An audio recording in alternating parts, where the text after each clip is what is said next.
the latest feature of the overcrowding crisis. Ambulances being backed up outside some emergency departments because there are no beds for arriving patients. The situation in many departments remains intolerable. That's the view of the Irish Association for Emergency Medicine, which says overcrowding is getting worse and that the political focus has moved elsewhere.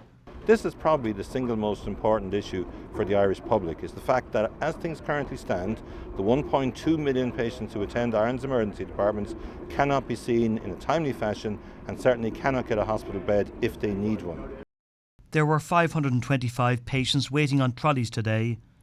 The highest number in the country was 44 at St Vincent's Hospital in Dublin. Next highest, Limerick, with 40 on trolleys.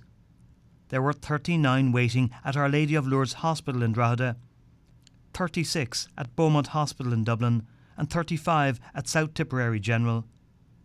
The Irish Nurses and Midwives organisation said today there were over 9,380 patients on trolleys in March.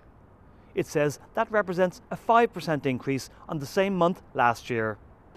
We can't just stare at the problem and look at 500 plus people on trolleys in the first week of April and say that's the best we can do. So I would be saying, yes, it is a crisis. Yes, it's got 100% worse than 8 years ago, but we have to do more. We know what needs to be solved. Let's get on and do it. But we cannot do it without more beds and more staff. According to the Department of Health, there has been a 2% decrease in the total number of patients waiting on trolleys this year, despite an increase in activity. The HSE said that this afternoon its system recorded 263 patients on trolleys.